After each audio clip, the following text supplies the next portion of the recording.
Welcome back to Arise Review. Elections in Burundi are coming up next month, but the process is anything but smooth.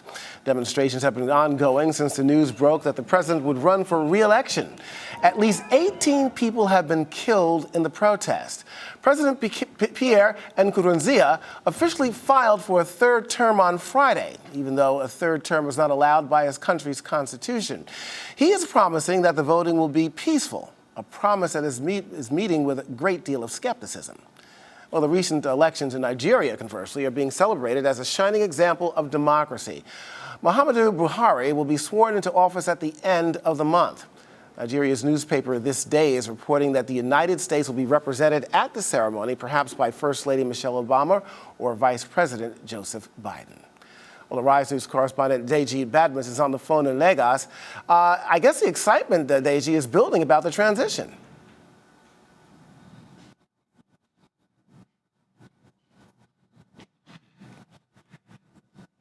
It comes and goes. It's actually going to be a big day. People are really looking forward to it because it will actually be the first time that one political party will be handing over to another. It has never happened in this country before, as you're aware.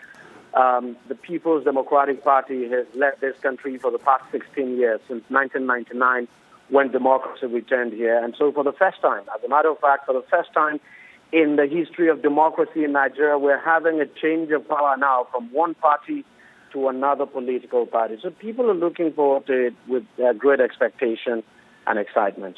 That sounds good, Deji. Also, we've been reporting on this from the very beginning in terms of after the major election there, of course, the regional elections, there was concern perhaps that those wouldn't go smoothly, and there was a lot hanging on those elections. How did that go?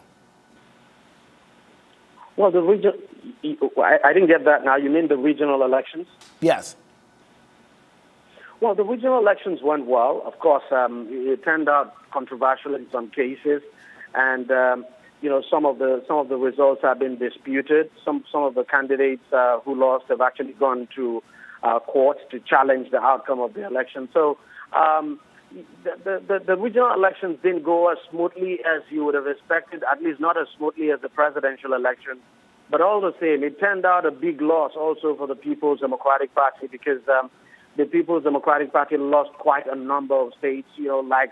What we had was like a bandwagon effect. The APC winning the presidential election and had that bandwagon effect. And during the regional election, the APC sweeping most of the states. So by May 29th, when there will be a transition, we're going to have more APC governors. That's governors of Muhammadu Buhari's party. We're actually going to have about 21 of them.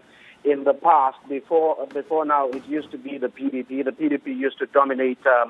The PDP actually had control of most of the states in the country, at least 23 out of the 36, but now the APC has taken over. So we're going to have the APC dominating the government, controlling the executive, also controlling parliament as well, because in parliament we have a majority of the members coming from the APC too. So it's a radical sweep for the APC, and suddenly the PDP has found itself as the opposition party in this country.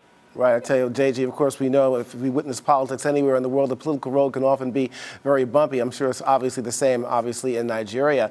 But we've got good news, as we've reported, I'm sure you've heard, that either Michelle Obama, the First Lady of the United States, or Vice President Joe Biden will be on hand for the ceremonies. I'm sure that's being greeted there with a lot of hope.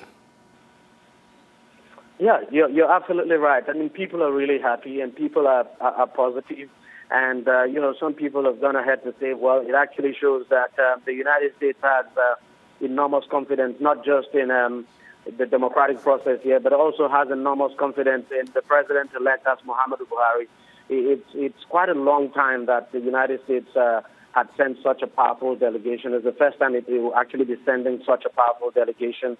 And people have said, political analysts have said, it only goes to show that the United States endorsed the outcome of the election, and that it's a clear endorsement for Muhammadu Buhari as well, that he has the backing of the United States. Deji, of course, we'd be remiss if we didn't talk about Boko Haram. We reported on this extensively. Charles was down there. We understand now that there are reports that Boko Haram is in disarray. What can you tell us about that? Well, you're absolutely right. Boko Haram is in disarray because as we speak, the military is actually gaining the upper hand on Boko Haram. Just a few days ago, the military raided destroyed quite a number of camps of Boko Haram. And what we're getting now is that the military has been able to capture quite a number of video materials from Boko Haram, some of the propaganda videos the sect made. Of course, those videos have not been made. The video now has not been made public yet. They're still waiting to see what the contents are. But we understand it contains some of their propaganda videos of beheadings and all of that. Fact is that Boko Haram is in disarray. It doesn't have the capacity to carry out the kind of attacks it used to carry out in the past.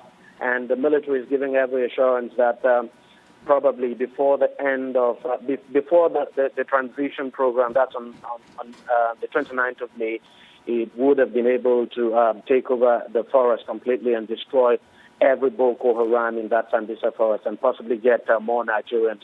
Or if Boko Haram was holding on to some other Nigerians hostage in that forest, they would be able to set them free. Deji, and let me just add that...